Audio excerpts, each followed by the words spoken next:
coming. There'll be Sure. Well, yeah, the be realistic is my last slide, so I'll talk about it at the beginning.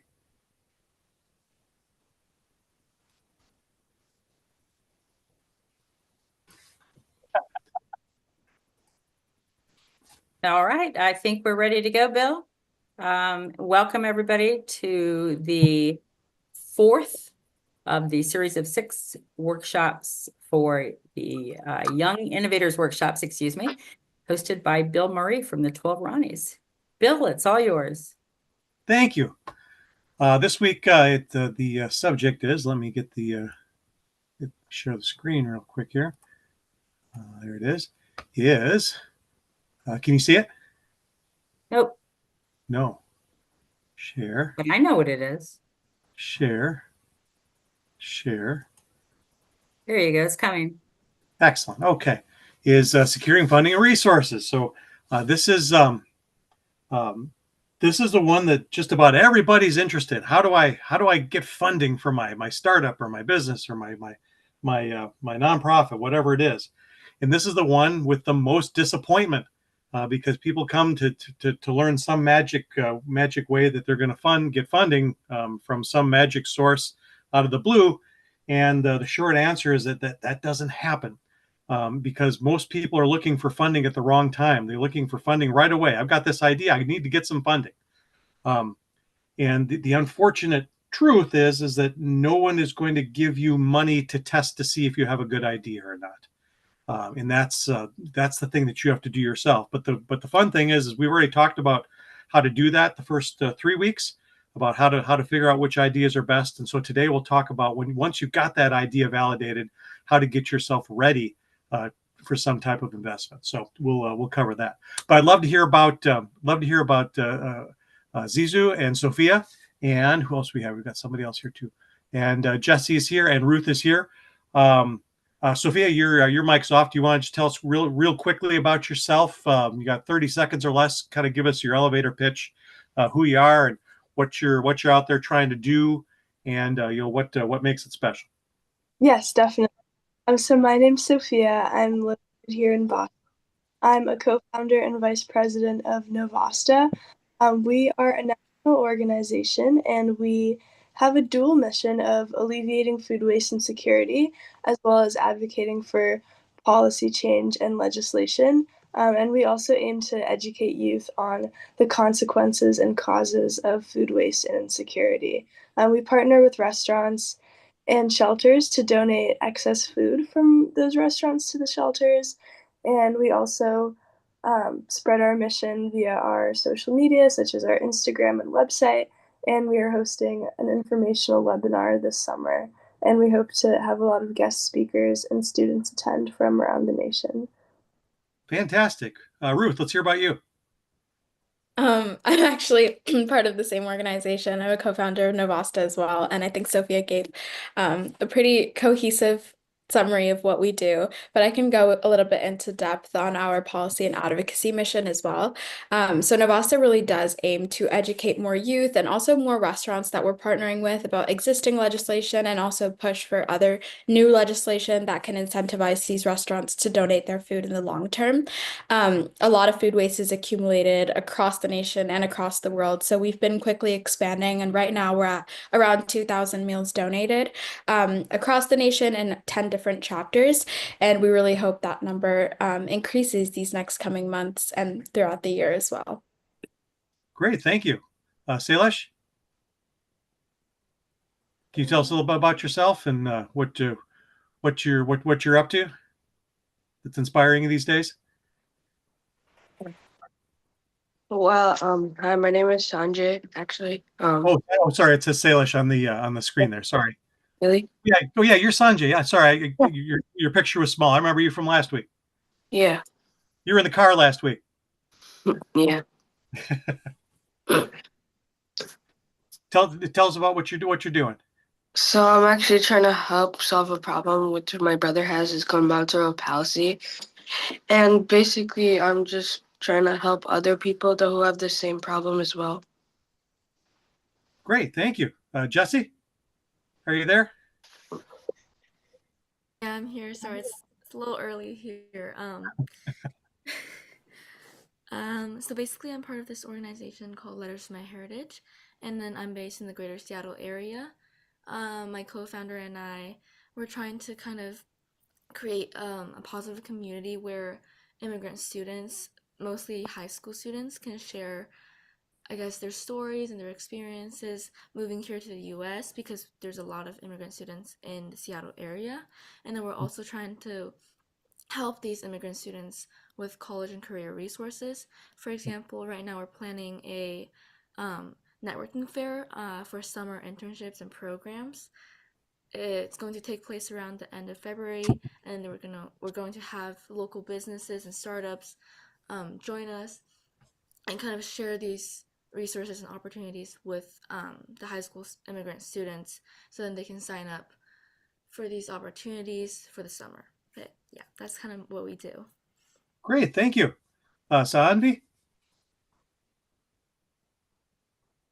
All right, so my name is Sanvi. I'm 17 years old, and we're based in Dallas, Texas. And the problem that we are trying to solve is reducing the urban heat island effect. My organization, along with my co-founder, Latika, we started Shade Seekers, and we're really trying to bring together the community to solve this issue of rising temperatures in Dallas, and we want to do this by hosting tree planting and rooftop gardening workshops in our community so that we can plant more plants and hopefully bring down temperatures as a result. And so far, we have done like one fundraiser and raised like $300 to start funding these workshops, but definitely we want to do more fundraisers to help get more funding for our workshops. That's great, and that's great experience. So maybe you can chime in when we're talking about some of that fundraising. I think we had someone else from your organization maybe a few weeks ago on the broadcast. Who was it? I'm trying to remember. Latika. Oh, yeah, exactly. Yeah. Yeah, Excellent. she's my co-founder. Wonderful. And then finally, Zizu. So I'm Zizu Salting. I'm from the Philippines, and my invention, as I like to call it, is called the Codex Lingua. When I was younger, because I'm homeschooled, I had the chance to learn a lot of different languages, even if I myself couldn't speak my native language, which was Filipino. So this kind of lack of knowledge actually made me the cat in the quote, "Curiosity killed the cat." But instead, I had this passion growing for all kinds of languages, whether they be in the English alphabet or they use a different alphabet, for example, like Chinese or Japanese. So the languages I mentioned, Chinese and Japanese, actually use a non-Latin alphabet, meaning they don't have the letters A, B, C in them. So I had the idea that instead of me practicing on endless hours trying to write down on multiple pieces of paper, why not I create a kind of digital notebook where I can store these notes all in one place? And earlier last year, I actually joined a kind of mm, innovation competition that was concerned with climate change. And I had the idea that instead of students like me using multiple notebooks at once, they're able to keep their notes in one place so that the production of notebooks and the chopping of trees is reduced. So thank you. Fantastic. Thank you. Cool. Well, let's jump in. Those are all really exciting stories, and so it's so great to have you all here. Um, um, so last week we talked about business plans and how using tools like the Lean Canvas, the Business Model Canvas, can help you to get to get all the pieces that you need to have in place to understand first if you have a good idea, and then secondly what your business model is. What is that sustainable, repeatable model that can allow your business to be an ongoing concern. And then we talked about business plans having a purpose, but they don't necessarily rule you. They have to be flexible to change as you learn more. And as I mentioned last week, Steve Blank, the entrepreneurial guru from University of California, always said that no business plan ever survives first contact with the customer, and that's a fact. I've seen it so many times. been a lot of disappointment out there by people who spent a lot of time writing this thing up, and it's beautiful and it's 100 pages long, and it goes out the window the first time they talk to a customer. So that's what we talked about last week. So on our pirate map, we keep moving here. We first week we talked about mindset. Then we talked about identifying business opportunities and seeing which ones are good. Last week we talked about business plans. So this time we're talking about teams and resources and funding, especially. So let's jump into that. Funding and resource. We'll talk about types of funding, getting funding ready, how to attract interest, and being realistic. I already alluded to that a little bit. But different types of funding.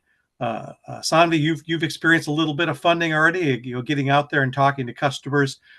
Sometimes you use your own money, and that's called bootstrapping. So if you ever hear somebody said, "Oh, I'm bootstrapping," well, that means they're funding it themselves. So whatever money they may have saved or money they're making from a job or something, they're pouring it all into the business.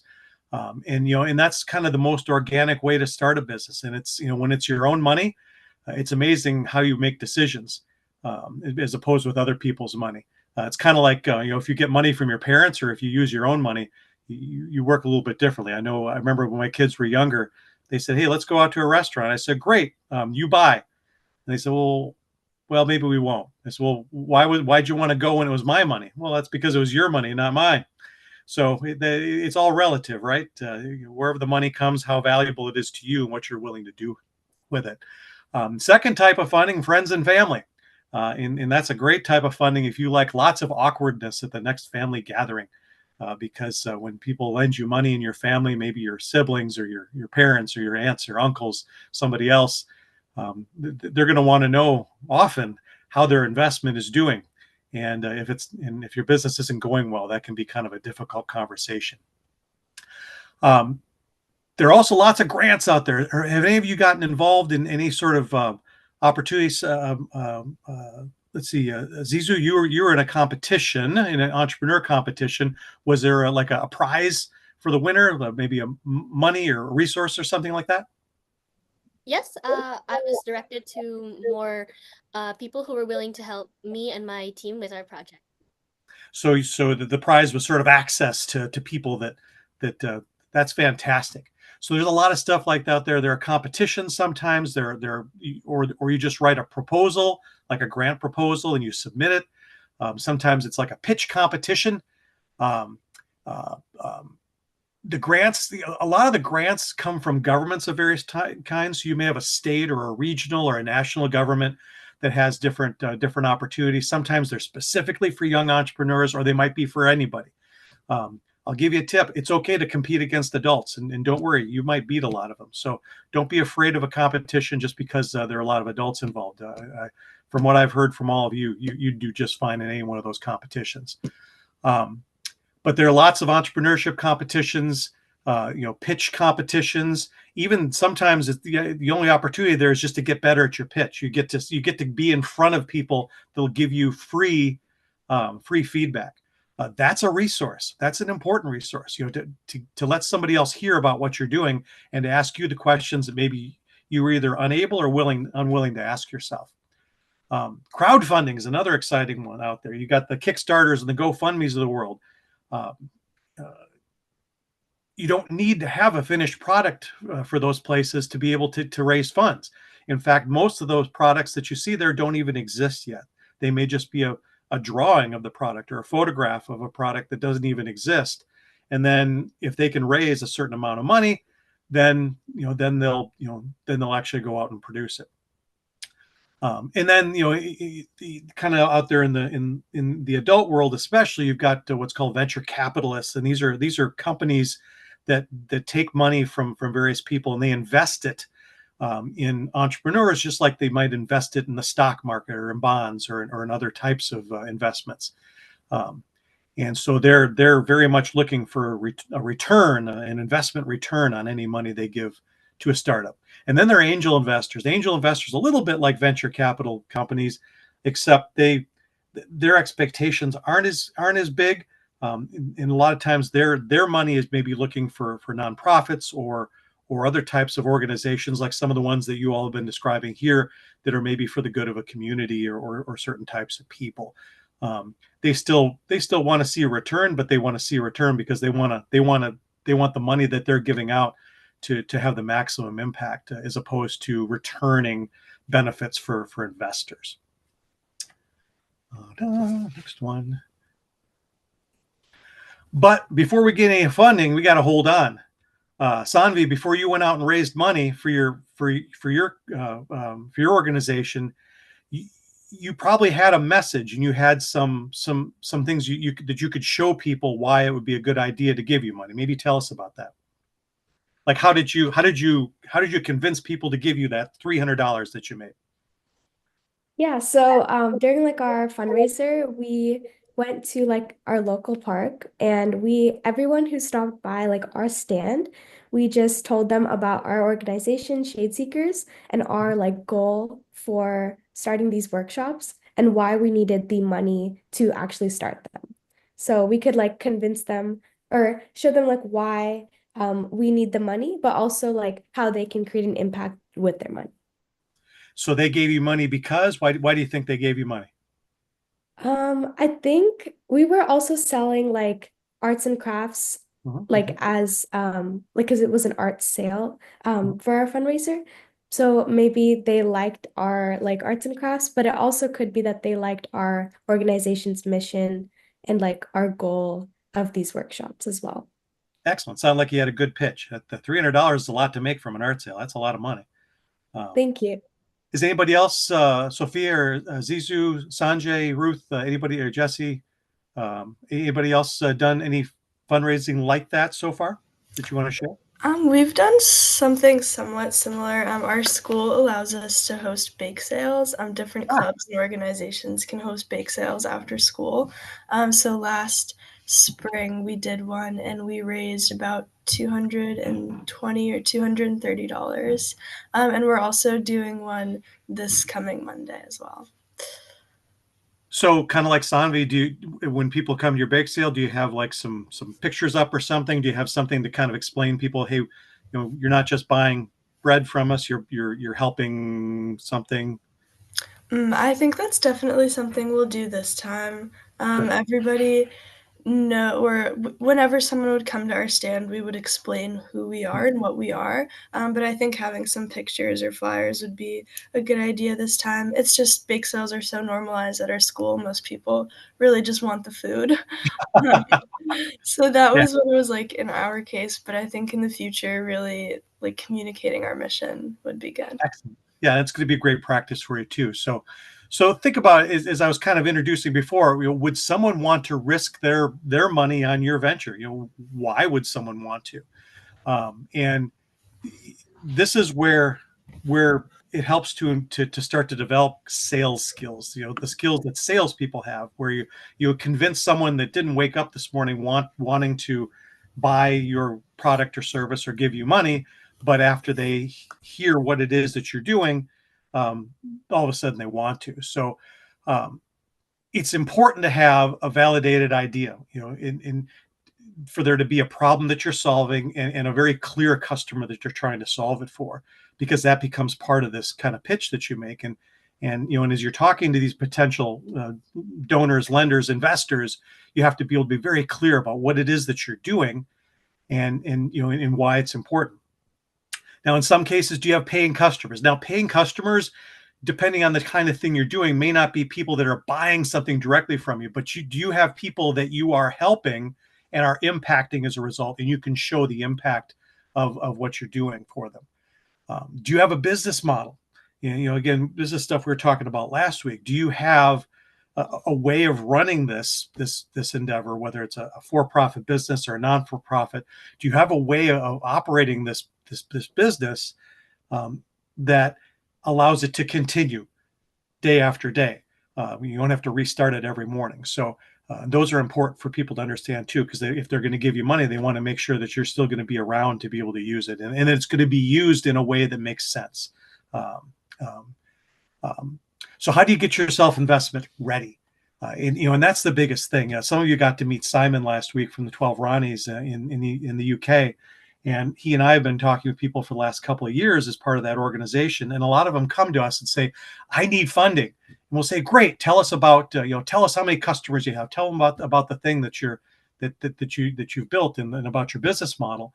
And the vast majority of them, unfortunately, aren't even there yet. Well, I just have an idea and I need some money to build it. And that's the thing that investors will not do for you. They will not give you money as a shot in the dark. They have to have a reason, and a compelling reason, to give you money. So the saying is, no pitch, no funding. So let's talk about pitches. All you gave really great kind of elevator pitches as we started today, and so you're well on your way. You're about 90% of the way there.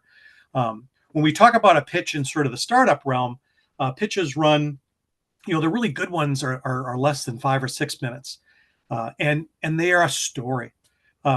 You don't want to give a pitch like you're reading something off of a page. You want to tell a story about you and your customer and the problem that they have, and the story of you learning from your customer and learning to solve the problem for that customer in a way that improves their life. And when you're able to do that, tell that compelling story, it raises emotions in people that gets them to want to do something. The old saying, and this is again from sales, people buy on emotion, but then they justify it later on with logic. And Sandy, I see your Harvard sweatshirt. A Harvard professor wrote a book called Thinking Fast and Slow, Daniel Kahneman. And it was all about how the brain works. We make our quick decisions emotionally. And then later on, we kind of look for the data to make sure that we did the right thing. But you want to trigger that emotional decision quickly. Get people to write that check to you and say, okay, yeah, I want to get involved in that amazing thing that you're doing for that amazing person in that difficult problem. So your pitch is the thing that has to get that. And when I'm working with people on pitches, I usually tell them, look, if your pitch doesn't make somebody cry, then it's not emotional enough. Then or you simply aren't solving a problem that matters to anyone. And you might think, well, that's not good to make people cry. Well, when you're looking for money, if they're crying, they're paying. They're giving you money because they're experiencing the pain of the customer that you're helping.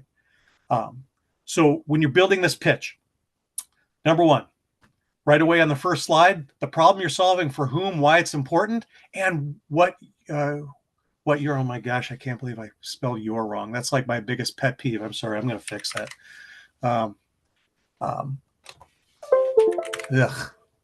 Sorry, I can't let that stand. And what you're asking for the pitch. So you tell real quickly your kind of your elevator pitch, but you also ask for what you're going to ask for at the end of the pitch at the beginning, because you got to get people that mindset. Hey, we're going to be asking for $1,000 today to do this specific thing. And then your next slide is, hey, what did we learn? We observed these things. We have these new beliefs. Those are insights. Those are the exciting things that get people excited to hear. Opportunity spaces to drive value, and what did we learn? Who, what, where, when, why, and how, in this sort of this quest to drive value to them. Next, it's the recommendations, and that ask again, based on all these things, based on these amazing things we did and the data we showed you, we're asking for this thing. And back it up with facts as you're giving the emotion. In fact, one team I worked with, they put that all on each slide. On the left side, it was the emotional stuff, and then on the right side, it was the logical stuff. So they would hurt them on the left, and then they would help them on the right. And it was this sort of very salesy sort of thing. It was a group of people that had some sales background. They did a really nice job of it, and it was a very emotional presentation that also gave everyone every possible reason they needed to invest. So, and if any of you want my sort of my pitch deck to kind of teach you how to do it, it's real simple. Just reach out to me on LinkedIn. Just look up Bill Murray Mentor, I think is my LinkedIn handle. But I'd be happy to share it with you. So have that pitch, memorize it, so that if you run into someone, you can spend a few minutes with them telling you about what it is, but also have the 30-second version, a little bit like you shared with us today. Now, you've got the pitch, you know how to articulate what it is, you got to have people to pitch to. So you have to go out there and get noticed. Have your elevator pitch. There's sort of a template for an elevator pitch, but then get out there and network, talk to people. And I'm sure all of you are. It sounds like you are. You're getting out there in the community. You're having sales. You're talking to people. Um, join networks, build the network yourself, find other people. When people come to your bake sale or whatever, if they're really interested in what you're doing, ask if they want to get on your mailing list, ask if they want to come join you at your next event or volunteer at the next time you're going to be out in the community executing on what it is that you do. But build a brand, become the face of what you're doing. Get on LinkedIn and put videos on there, any of the other social media sites that you're comfortable with. Get on podcasts. If there's people out there that are doing podcasts, they're always looking for people to interview because they're always looking for new content. So reach out to them on LinkedIn or anywhere else, and just ask, hey, here's what I do. I want to get the word out, and I would love to be able to help you by being a guest on your podcast. You'd be surprised. People say yes. It's a lot easier than you think. Any other appearances? Sometimes even TV news, a local TV station, they're always looking for special interest stories, human interest stories. Reach out to their newsroom. They're often desperately looking for stuff, and they'll come out and talk to you. Get involved in other types of events that are like yours. You could say, hey, I'm here representing XYZ group. As we're here helping Habitat for Humanity today, because we work with the same groups of people to help them do these things, and then all of a sudden now you're being associated with the other group. Get in those competitions. Some of you that are already doing this already. Zizu did that. Some of the rest of you are doing this as well. If there's a competition, a pitch, event, any sort of thing where entrepreneurs are coming together and getting access to each other and potentially people that might have resources for them, get involved in it. And then also be a resource to others. If there are other entrepreneurs or aspiring entrepreneurs in your sphere of influence in your community, make yourself available. Those connections will connect you to the people they're connected to, and then the pie gets bigger. So bottom line, you want to be, you want to be in as many places as possible. Kind of reproduce yourself around, have other people speaking for you, that understand what it is that you do, so that you're building that sort of critical mass of people that understand what you're doing. Only then will you be able to go out into the community and ask for money or ask for resources, because they'll recognize you at that point. Oh, you're those people we saw on Channel 6, or you're those people we heard about on the radio, or you're that podcast that we saw, or we saw you in the in the local newspaper, or you were at City Hall. Or once they see that, then you've got that street credibility that allows people to be able to give and to seek you out as well. So then that's a big part of that business model as well. Is how do you make it reproducible and something that keeps working on its own? Well, it's by becoming involved and becoming a resource and becoming someone everybody knows. Finally, be realistic though as you're doing these things. Think big with your solutions, but small in your execution. Yeah, think big. Hey, we want to solve this for everybody, but we're going to start right here in this community, or we're going to start on this part of town, or we're going to start with this small group of people. Have your successes there and show the world how successful you are with a small group, and then you'll get those opportunities to work with bigger groups of people. But don't ask anybody to pay to validate your idea. Hey, we're going to go out and see if anybody cares about blank. Like Sophia, you're talking about food waste. Your group is the food waste group, right? Yes. Yeah. Sorry, I didn't want to. Yeah. So if you had gone out before you'd even tried it and said, hey, we need thousands of dollars to go out and talk to restaurants and other people about food waste, they would have said, you're nice people and everything, but let me know when you've got some people that are ready to give you some food, and then we'll give you some money to store it and distribute and other things like that. And that's just the way it is. So, you have to bootstrap at the beginning, even if it's just getting yourself around town, driving yourself around town, or taking the bus to talk to people. That's on your own. But once you've got that business model, then people will jump in. Don't go out and buy customers. Don't try to prove your business model by giving things away for free that shouldn't be. That's the most expensive way to fail. and it's also the slowest way to fail. And it feels like you're successful in the meantime until there's just no money left, and you can't even, you don't even have enough money to pay for the bus. So be careful about that one. Build business acumen. Work with people that have business knowledge and know how to run businesses. Find a mentor for that, because that's going to be very important. And there are big mistakes that you can make with reference to how businesses are run and things that are done and can't be done if you don't have that mentorship. Same deal with legal protection. Once you're going to be a real entity, make sure you're getting some help. Talk with your parents. Have a legal advisor, and some of whom may be willing to give free legal help or free legal assistance to your organization.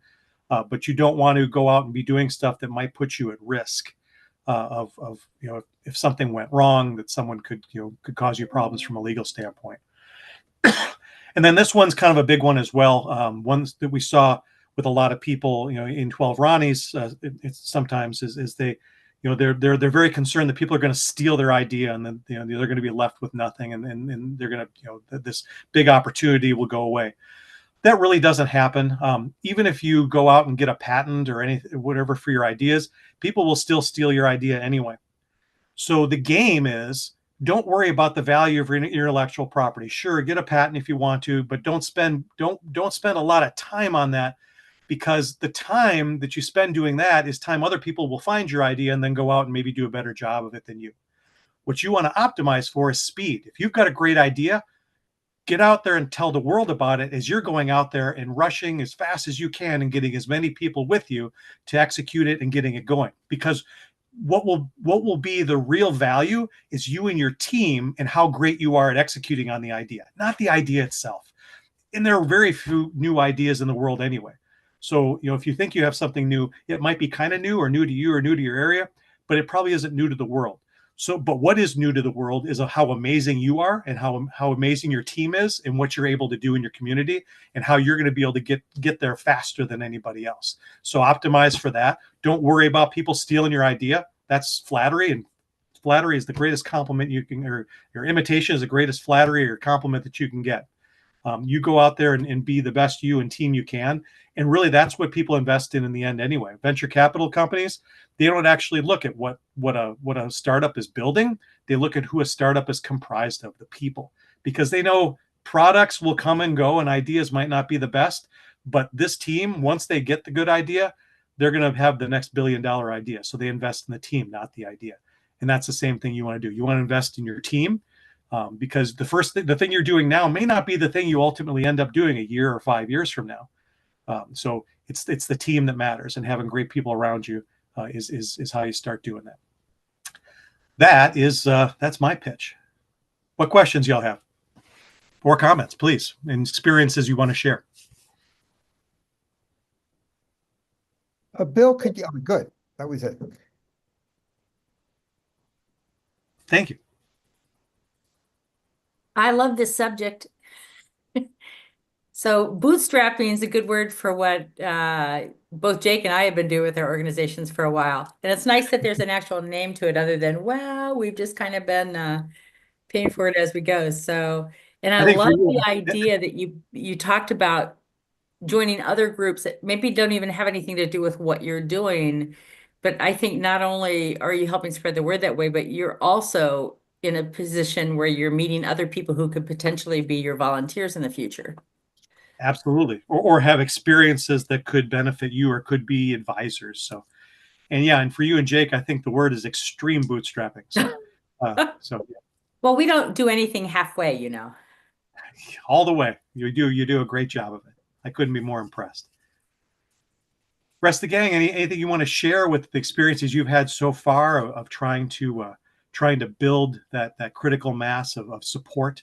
And again, fundraising isn't always for money. It's it's anything that works like money, that helps you move forward. It's people's time. It's reputation. People sharing out. All those things are investments that other people can make. It's interesting. People kind of focus on money, but I worked with a team one time that was working with farmers, small farmers that sell at farmers markets, and they actually discovered 6 different types of currency, of money, that these farmers used, and only one of them was cash. And so it was really amazing to understand them that well, allowed them to understand what it was that was valuable to them and what they could ask for and what they could help get them that would, allow them to listen more to their message. Jesse, you had a question or a comment? Oh, you got to take yourself off mute. Hi, Jesse. Sorry about that. Hi, everyone. So, since I just turned on my camera, I'll do a little refresher. So, I'm part of Letters to My Heritage, and I really liked what you talked about for bootstrapping and kind of finding a mission and getting that massive audience before trying to fundraise. Because for Letters to My Heritage, honestly, we kind of just got started without even applying for like a nonprofit application or anything like that. Like for about a year, we were just like a student community organization. But I think that helped us a lot because we were able to reach a lot of students in the area. And now this year, we're trying to focus more on donations and sponsorship for events so that we can reach even more people. But I think it was really helpful to establish that initial base of, I guess, customers or students we're helping. So I really liked what you talked about. Thank you. Yeah, what you did is you sort of prototyped your thing, and and prototypes are smaller versions of big things that don't cost as much, don't take as much time to build, and yet still teach you what you need to learn before you build the big thing and potentially make a big mistake. Prototypes let you make lots of little mistakes. Jesse, can you give me an example, maybe a little mistake you made during that time that could have been a disaster if you'd gone bigger, faster? Yeah, one of our earlier events, so we kind of miscounted like the timings and our event was just way too long. So like for about 2 hours of the event, it should have been only 2 hours, but it was like 3 hours. Um, that time kind of we just didn't do much and most of the students came at the first hour. So there was just a lot of mistakes here and there. And it was a little awkward for us and for some of the businesses that we were working with. So that's something we learned from that. That's fantastic. Mistakes are wonderful. They're wonderful because they teach us things. Um, and the small mistakes are the best ones. The big mistakes, those are problems because it's something we should have learned when we were small. But you did a great job of learning at that stage, and so now you won't make that mistake again, right? For sure. Absolutely, absolutely. Cool. Anybody else? Yeah, I see Zizu has her hand up. And then Sanjay too. Yeah, Zizu. I just like to say that I really love the way that you presented your presentation because in just less than an hour, I learned way more about business ideas and proposals than I think I could in a week. So thank you so much for that, for the way, just the way you did everything. And I also got like a little reminded of my childhood when you mentioned fundraising and using a kind of like emotional tactic. When I was 9 years old, I had a really important gymnastics competition that I wanted to attend, but we didn't have the funds for that. So I just randomly remembered when my mom would make me write down like half my life story and how I got into gymnastics. And then what we would do actually is we'd spend around 2 to 3 hours a day in the afternoon in the grocery store, and we'd kind of like ask people for their time to read the story, and then they could donate like maybe $2 to $5. And even if it was small, that I think it's the emotion packed into the story that really helped. I think one time we got $10 to $15 donation, even though if it was just me who was trying to fly out of the country to compete. But I didn't realize until now that that can actually be used as a uh, tactic for pitching ideas. But thank you again. Yeah, yeah. Now, full disclosure, I told Zizu that I'd give her money if she said something nice about me. So I'll send you a check. But yeah, exactly. So when in Sanjay, I'll get you 1 second. I think the interesting thing there is that when you tell a compelling story to someone, you create a new problem for them that they must solve now. And the solution to that is supporting your endeavor, whether it's giving you some money, some time, something of value. They now need to do something to solve the problem that's in their mind because their conscience now has something new that they can't deal with. So that's when you know you're doing a great job. Sanjay. Yeah, I really like the how what you taught us today. it kind of reminded me of like when I donated 4 lakhs or like $4,000 to for World Cerebral Palsy Day. Mhm. Yeah, and that was one way that you had the problem of, hey, I have to do something here, and being able to give them some money was the way of helping to solve that, at least for you, and that's the way it is for a lot of people. So yeah, thank you. Anybody else want to share any mistakes that you've made in your Sophia? You want to share some mistakes that you've made?